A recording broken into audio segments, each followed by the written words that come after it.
इस नई सुविधा में रिमोट ऑपरेशन द्वारा 1000 किलो तक के फुल स्केल वॉरहेड के मूल्यांकन की क्षमता है। इस नई सुविधा में विस्फोटक व गैर विस्फोटक सिस्टम का एक साथ परीक्षण किया जा सकता है, जिससे वॉरहेड सिस्टम्स के डेवलपमेंट टाइम को कम करने में मदद मिलेगी। पीबीआरएल की वॉरहेड परियोजनाओं के अलावा ये जांच सुविधाएं भारतीय सशस्त्र सेनाओं, डिफेंस पीएसयूज व सीएसआर लैब्स को भी सहायता प्रदान करती हैं। भारत सरकार द्वारा शुरू किए गए मेक इन इंडिया एवं आत्मनिर्भर भारत अभियान को मजबूत करने की दिशा में पीबीआरएल अपनी परीक्षण सुविधाएं भारतीय निजी उद्योगों को भी उपलब्ध करा रही है। आज हम माननीय रक्षा मंत्री जी के यहाँ पहुंचने पर बहुत गौरवान्वित और ऊर्जावान महसूस कर रहे हैं। निश्चित तौर पर संपूर्ण पीबीआरएल परिवार के लिए ये एक ऐतिहासिक क्षण है। कई महत्वपूर्ण मंत्रालयों का कार्यभार संभाल चुके श्रीमान रक्षा मंत्री जी वर्ष 2019 से रक्षा मंत्री के रूप में कार्यरत है। इनके नेतृत्व में भारतीय सैन्य तथा सामरिक शक्ति नई बुलंदियों को छू रही है। रक्षा अनुसंधान एवं उत्पादन में अभूतपूर्व उन्नति के साथ हम आत्मनिर्भर भारत की ओर अग्रसर हो रहे हैं। मैं माननीय रक्षा मंत्री महोदय से सादर निवेदन करूंगा कि वो कृपया डीआरडीओ परिवार को मार्गदर्शन एवं उत्साहवर्धन हेतु संबोधित करें। श्रीमान रक्षा मंत्री जी।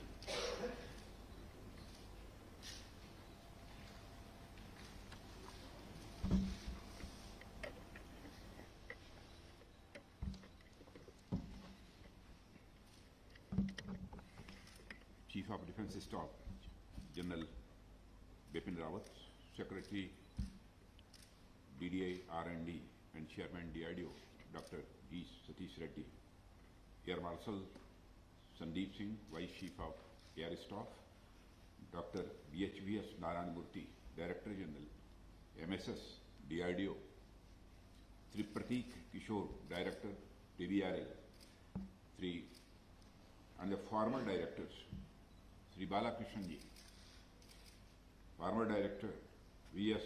Shetty ji, former director Dr. Satish Kumar, former director Dr. Manjeet Singh। एक बार यहाँ मौजूद हैं चारों लोग। हाँ, थैंक यू। नहीं, वो तो पहचान दिया।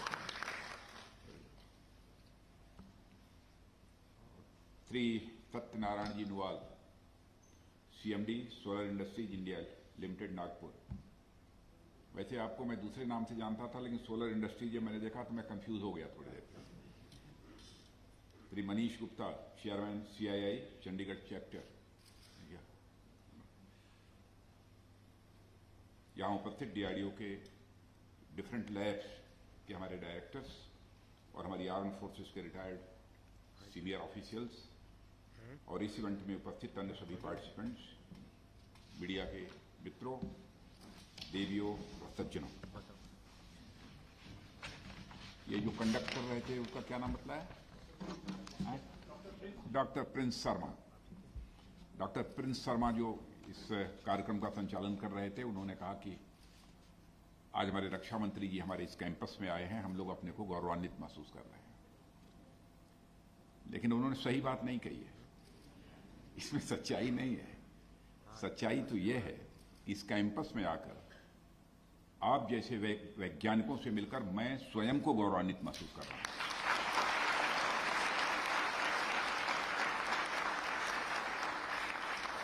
और मैं कहना चाहूंगा कि सचमुच आप सब पर, हम सबको नाज है। पब्लिसिटी से दूर रहकर नाम और शोहरत की कोई चिंता नहीं है, कभी प्रेस के सामने भी नहीं आते, लेकिन जिस तरीके से पूरी निष्ठा और लगन के साथ आप काम कर रहे हैं, यह देश सदैव आपका ऋणी रहेगा।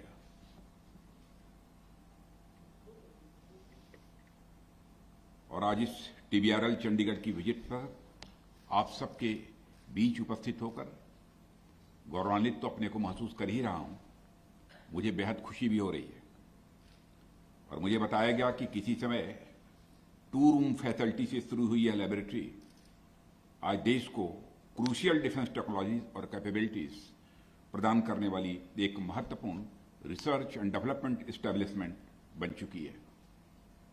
और जिस तरह मैंने अभी TBRL द्वारा डेवलप की जा रही टेक्नोलॉजीज और प्रोडक्ट्स को देखा और उनके बारे में जाना समझा, मुझे पूरा विश्वास है कि आने वाले समय में यह देश ही नहीं बल्कि दुनिया की टॉप डिफेंस टेक्नोलॉजी और टेस्ट एंड इवैल्यूएशन फैसिलिटीज प्रदान करने वाली इस्टेब्लिशमेंट्स में से एक बनेगी।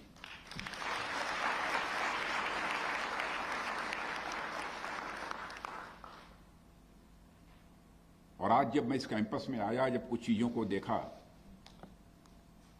कुछ चीजें ऑपरेट भी की गई हमारे सामने, उसको भी मैंने देखा, तो मैंने कहा ऊपर वाले से कि मेरी दिवाली तो हो गई।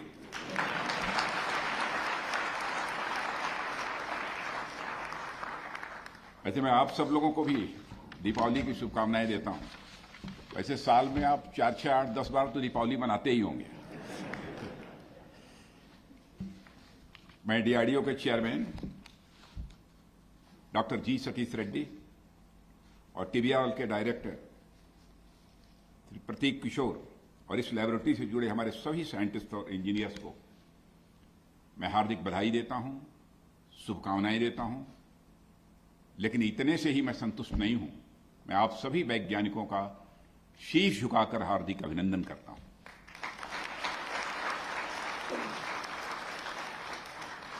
अभी कल ही मुझे आर्मी कमांडर्स कॉन्फ्रेंस में हमारे देश की जो टॉप डिफेंस लीडरशिप है उसको एड्रेस करने का अवसर मिला। वहां इस बात पर चर्चा हुई कि कैसे समय बड़ी तेजी के साथ बदल रहा है। दुनिया भर के राष्ट्रों के बीच के आपसी संबंधों, ट्रेड, इकोनॉमी, पॉलिटिकल और सिक्योरिटी अफेयर्स में यह बदलाव साफ तौर पर देखा जा सकता है। साइंटिफिक कैपेबिलिटीज में बढ़ोतरी और नए नए इन्वेंशन ने सिक्योरिटी पर भी बड़ा प्रभाव डाला है।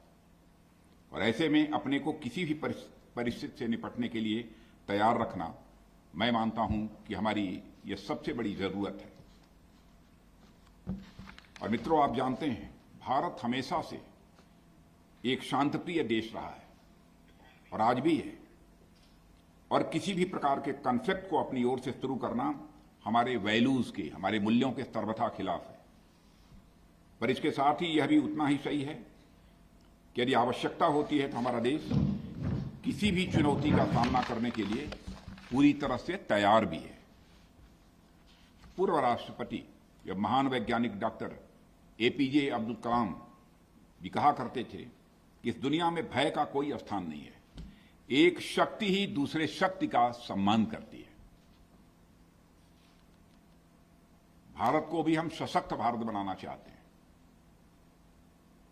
ताकि दुनिया में बड़ी से बड़ी ताकत के सामने हमको आंख झुकाकर बात न करना पड़े, बल्कि आंख में आंख डालकर बात करने की हम स्थिति में हों। ऐसा सशक्त भारत हम बनाना चाहते हैं। और आज जब टीबीआरएल की टेक्नोलॉजी और प्रोडक्ट्स को मैं देख रहा हूं तो एक तरह से मैं डॉक्टर कलाम के सपनों को साकार होते हुए प्रत्यक्ष अपनी आंखों से देख रहा हूं। साथियों, आज टीबीआरएल रेंज की अपनी विजिट के दौरान मुझे यहां डेवलप किए जा रहे वारहेड्स और वेपन से संबंधित विभिन्न टेक्नोलॉजीज के बारे में भी प्रतीक किशोर जी ने और उनके सहयोगी वैज्ञानिकों ने जानकारी दी है। मुझे यहां उपलब्ध टेस्टिंग और इवैल्यूएशन फैसिलिटीज के बारे में भी इन लोगों ने जानकारी दी। मैंने देखा कि टीबीआरएल रेंज वारहेड्स, वेपन्स और इसके सब सिस्टम्स की टेस्ट एंड इवैल्यूएशन के लिए बेहतरीन सुविधाओं से यह लैस है।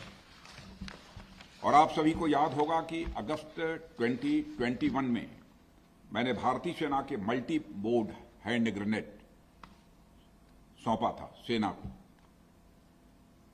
और हमारे सत्यनारायण जी यहां पर ये मौजूद हैं। गजब का वह हैंड ग्रेनेड बना है। दुनिया के दूसरे देशों को 7,500 रुपया, 7,500 रुपये ना है, 7,500 रुपये नहीं, डॉलर की यहां बात मत करिए, यहां रुपये की बात करिए। दुनिया के देशों को एक हैंड ग्रेनेड 7,500 में बेचते हैं। लेकिन मैं अभिनंदन करता हूं सत्यनारायण जी कि हमारे भारत के सेना के जवानों को 3,500 रुपये में देते हैं। यह है हमारे प्राइवेट इंडस्ट्रीज का करिश्मा। और भारत के प्रति जो उनकी एक कमिटमेंट है। इसीलिए हमारे प्रधानमंत्री जी बराबर कहते हैं कि प्राइवेट इंडस्ट्रीज को भी हमको जितना सपोर्ट किया जा सकता है वो सपोर्ट करना चाहिए।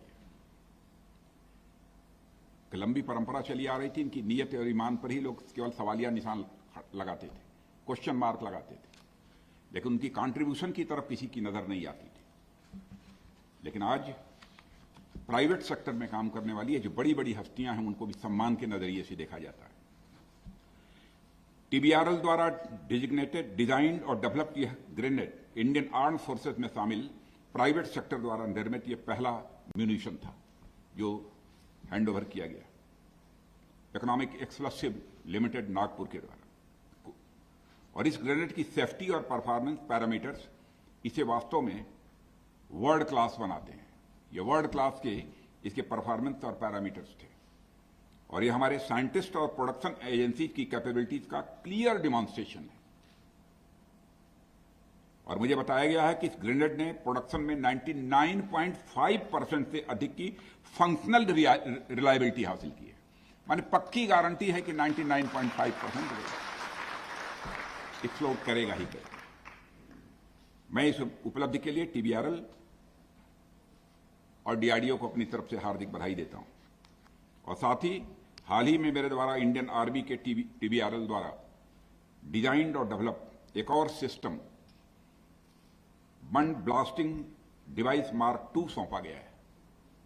आने वाले समय में इस सिस्टम का प्रोडक्शन ट्रांसफर ऑफ टेक्नोलॉजी के माध्यम से प्राइवेट सेक्टर द्वारा भी किया जाएगा।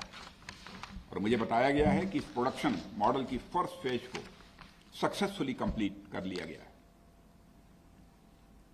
साथियों, ये सफलताएं हमारी स्ट्रिंजेंट क्वालिटी कंट्रोल और ऑपरेशनल रिक्वायरमेंट्स को पूरा करने वाले प्रोडक्ट्स और टेक्नोलॉजीज में हमारी बढ़ती हुई क्षमता का एक सिग्नल है, यह एक संकेत है। और इस बात का भी संकेत है कि हमारी आर्म फोर्सेज में इंडिजिनस सिस्टम रेगुलरली इंडक्ट होती रहेंगी। इसके अलावा डीआरडीओ टेक्नोलॉजीज के साथ इन प्रोडक्ट्स की मैन्युफैक्चरिंग में इंडस्ट्री का एक्टिव पार्टिसिपेशन हमारी मिलिट्री और इकोनॉमिक स्ट्रेंथ को आत्मनिर्भरता की ओर आगे बढ़ा रही है। साथियों, जैसा कि हम जानते हैं कि डीआरडीओ ने मिसाइल, राडार, इलेक्ट्रॉनिक्स, सोनार और फाइटर एयरक्राफ्ट, टैंक, गन और टॉर्पीडो आदि में ऐसे सिस्टम डेवलप किए हैं जो इंटरनेशनल लेवल पर कंपेरेबल है। और साथ ही कई ऐसे वारहेड सिस्टम्स और म्यूनिशंस विकसित किए गए हैं जो अपने आप में बिल्कुल अलग प्रकार के हैं और उनको उनके शेड्यूल के अनुसार इंडक्ट भी किया जाएगा। और मुझे यह जानकर खुशी है कि टीबीआरएल 4th जनरेशन के इलेक्ट्रॉनिक फ्यूजेस के डेवलपमेंट के एडवांस्ड लेवल पर पहुंच गया है, जो कंटेम्प्रेरी होने के साथ साथ बेहतर सेफ्टी और रिलायबिलिटी प्रदान करेगा। वैसे 5th जनरेशन पर भी तो काम शुरू कर ही दिया है, बस वहां तो यही बतला है। और मुझे प्रसन्नता है कि यहां वारहेड डेवलपमेंट में इंडस्ट्री पार्टनर्स की भागीदारी का पूरा ध्यान दिया जा रहा है। एक और एस्पेक्ट जिसमें मुझे यहां इंटरेस्ट आया वो था वेफल रेंज का। जिस काम के लिए 500 एकड़ जमीन की आवश्यकता होती थी वो केवल 20 एकड़ में काम चल जाएगा। और आगे मैं समझता हूं शायद 10 एकड़ में ही काम चलेगा या और कम होता चला जाएगा। वेफल रेंज का कंसेप्ट आप सभी जानते हैं कि प्रैक्टिस फायरिंग रेंज के लिए आमतौर पर किया जाता है। उसके लिए 500 एकड़ के बड़े क्षेत्र की आवश्यकता होती थी और वहां रिक्रूट्स के लिए प्रॉपर ट्रेनिंग इंश्योर करने के लिए इतने बड़े एरिया की रिक्वायरमेंट तो होती ही है। साथ ही कुछ जगहों पर सिविलियन पॉपुलेशन की आवाजाही के चलते कई खतरे भी बने रहते हैं। और साथियों, मुझे जानकर खुशी है कि टीबीआरएल द्वारा डेवलप्ड वेफल रेंज सुरक्षा से समझौते किए बिना क्षेत्र को 500 एकड़ से घटाकर 20 एकड़ या उससे कम कर देती है। वैसे यहां आने के पहले उसके बारे में मुझे जानकारी हो गई थी और इससे यह सुनिश्चित हुआ है कि प्रैक्टिस फायरिंग रेंजेस के लिए कम जमीन इस्तेमाल करते हुए भी हमारे ट्रूप्स पूरी तरह से ट्रेंड होंगे। डिफेंस टेक्नोलॉजीज का प्रयोग हमारी सेंट्रल आर्म पुलिस फोर्सेस और स्टेट पुलिस फोर्सेस भी कर चुकी हैं और मुझे बताया गया है कि 75 से अधिक बैफल रेंज पहले से ही ऑपरेशनल हैं और 70 से अधिक पूरा होने के डिफरेंट स्टेजेस में हैं। और साथियों, आज की वारफेयर स्ट्रेटजी बहुत डायनेमिक है और इसमें टेक्नोलॉजी का डोमिनेशन आने वाले समय में और स्वाभाविक रूप से बढ़ता जाएगा। और आज के प्रोडक्ट्स और सिस्टम्स को डेवलप करते समय डिफेंस इक्विपमेंट के स्टेक होल्डर यानी आर्म फोर्सेस, साइंटिस्ट, एकेडमिशियंस और इंडस्ट्री को इवॉल्विंग टेक्नोलॉजीज पर नजर रखनी होगी और इंडिजिनस कैपेबिलिटीज के साथ कंटेम्प्रेरी बने रहने के लिए खुद को प्रिपेयर भी करना होगा। और इसके लिए टेक्नोलॉजी फोरकास्टिंग को मजबूत करने और कटिंग एज मैन्युफैक्चरिंग और टेस्ट कैपेबिलिटीज में इन्वेस्ट करने की भी आवश्यकता है। साथियों, डिफेंस एक्विजिशन प्रोसीजर में कई नए प्रोविजंस के साथ अन्य कई ऐसे नए सुधार भी किए गए हैं जिनसे इंडस्ट्री के पास आज पर्याप्त ऑर्डर्स भी हैं। इसमें किसी को कोई शिकायत तो नहीं हमारे इंडस्ट्रीज के किस सज्जन को नहीं है। अब चैम्बर ऑफ कॉमर्स के जब अध्यक्ष वो कह रहे हैं तो मान लिया। और इसमें टेक्नोलॉजी डेवलपमेंट फंड एक ऐसी स्कीम है और डीआरडीओ ने सिस्टम के डेवलपमेंट के इनिशियल स्टेजेस से ही इंडस्ट्री को शामिल करने का इनिशिएटिव शुरू किया है जिससे इंडस्ट्री को टेक्नोलॉजीज और प्रोडक्ट तैयार करने के लिए समय यह मिल सके। और ऐसे मामलों में इंडस्ट्री के लिए ट्रांसफर ऑफ टेक्नोलॉजी में कोई अतिरिक्त फाइनेंशियल बर्डन शामिल नहीं होगा, यह भी मुझे जानकारी दी गई है। डीआरडीओ के पेटेंट्स भी इंडियन इंडस्ट्री के लिए फ्री ऑफ कॉस्ट उपलब्ध हैं। फिर से दोहराना चाहता हूं, डीआरडीओ के पेटेंट्स भी इंडियन इंडस्ट्री के लिए फ्री ऑफ कॉस्ट उपलब्ध हैं। पहले यह सुविधा नहीं थी। और मित्रों, मैंने डिफेंस इक्विपमेंट के लिए उपयोग की जाने वाली कई टेस्ट स्टैंडर्ड्स को भी देखा है और मैं समझता हूं कि भारत में अडॉप्ट किए गए ज्यादातर स्टैंडर्ड्स दूसरे देशों के हैं क्योंकि हमारे पास इंडियन स्टैंडर्ड्स का अभाव रहा है। एक स्टैंडर्ड डेवलप करना एक मुश्किल प्रोसेस है जिसके लिए डाटा और टेस्ट रिजल्ट्स का बड़ा सिस्टमैटिक कलेक्शन और एनालिसिस की भी आवश्यकता होती है। मुझे गर्व है कि बुलेट रेसिस्टेंट जैकेट के टेस्टिंग के लिए इंडियन स्टैंडर्ड प्रोमलगेट किया गया है और टीबीआरएल ने इसके निर्माण में एक की रोल निभाया है। इसके लिए भी मैं टीबीआरएल को अपनी तरफ से हार्दिक बधाई देता हूं। और साथियों, मैं समझता हूं कि प्रोटेक्टिव सिस्टम और गेयर्स के लिए डिजाइन, डेवलपमेंट और मेथोडोलॉजी के लिए इंडियन स्टैंडर्ड्स को विकसित किया जा रहा है। Boot anti mine infantry, boot anti mine engineer, mine protected vehicles और गेयर्स आदि के इवैल्यूएशन के लिए टेस्ट मेथोडोलॉजीज को स्टैंडर्डाइज किया गया है।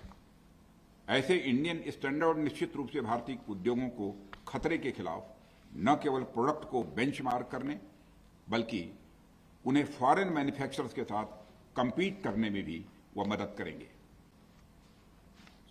साथियों, टेक्नोलॉजी में चेंज बहुत तेजी से होता है और आजकल तो और फास्ट पेस्ड टेक्नोलॉजीज हो गई है और जब तक हम एक टेक्नोलॉजी को किसी प्रोडक्ट में डेवलप और कन्वर्ट करते हैं तब तक और एडवांस टेक्नोलॉजी हमारे सामने आ जाती है और इसके लिए इंट्रोस्पेक्शन की आवश्यकता है और हमें एक शॉर्ट टर्म सोल्यूशन की तलाश करने के बजाय एक लॉन्ग टर्म स्ट्रेटजी भी अपनानी होगी।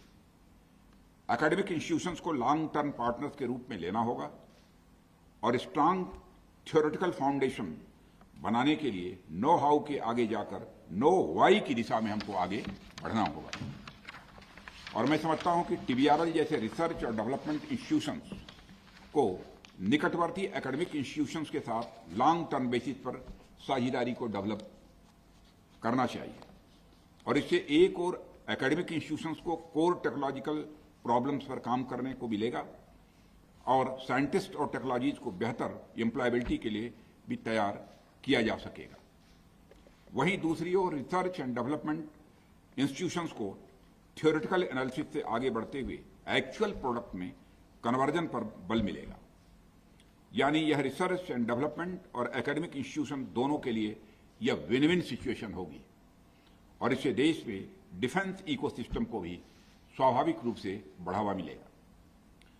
साथियों, रिसर्च और डेवलपमेंट हमेशा अनिश्चितताओं की अनसर्टेनिटी की स्थिति में होता है और डिफेंस रिसर्च एंड डेवलपमेंट का कंटेक्स्ट तो और भी ज्यादा डायनेमिक और अनसर्टेन होता है और डिफेंस रिसर्च एंड डेवलप क्षेत्रों में काम करने वाले साइंटिस्ट और टेक्निकल पर्सनल्स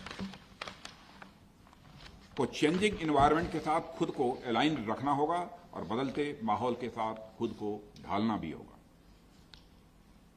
मित्रों, आप लोगों के साथ मेरी बातचीत और टीबीआरएल में आज मैंने जो कुछ भी एडवांस्ड टेक्निकल ट्रायल्स देखे हैं और दीपावली की बात मैंने कही थी, अब आपकी समझ में आ गया होगा कि मैं क्यों कह रहा हूं कि मैंने दीपावली मना ली। एडवांस टेक्निकल ट्रायल्स भी देखे हैं और इससे मुझे पूरा विश्वास है कि डीआरडीओ भारत की आर्म्ड फोर्सेस के लिए रिक्वायर्ड टेक्नोलॉजीज को इंडिजिनसली डेवलप करने में पूरी तरह कैपेबल और रेडी है। आप सभी अपनी प्रिपेयर्डनेस को और आगे बढ़ाएं। इसके लिए मंत्रालय की ओर से जिस भी प्रकार की सहयोग की आवश्यकता होगी उसके लिए आप सभी को मैं अपनी तरफ से आश्वस्त करना चाहता हूं। इस अवसर पर अधिक कुछ न कहते हुए आप सबको भविष्य की सफलता के लिए अपनी हार्दिक शुभकामनाएं देता हूं और साथ ही आने वाली दीपावली की भी आप सबको हार्दिक शुभकामनाएं देता हूं और इतनी तेजी से आप काम करें इस टीबीआरएल में, इसके लिए शुभकामनाएं देता हूं कि हर महीने आपको दीपावली मनाने का टीबीआरएल में अवसर प्राप्त हो। इन्हीं शुभकामनाओं के साथ आप सभी को पुनः धन्यवाद देते हुए अपना निवेदन समाप्त करता हूं।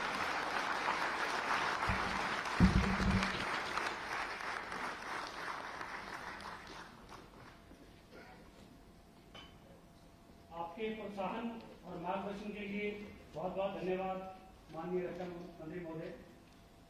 जैसा कि हम सबको ज्ञात है कि माननीय रक्षा मंत्री जी राजनीति में आने से पहले फिजिक्स के लेक्चरर भी रह चुके हैं।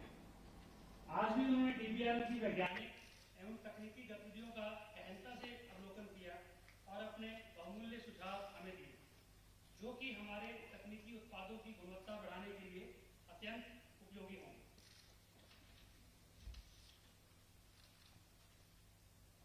अब मैं निर्देशक टीबीआरएल श्री प्रतीक किशोर जी, डीजीएमएसएस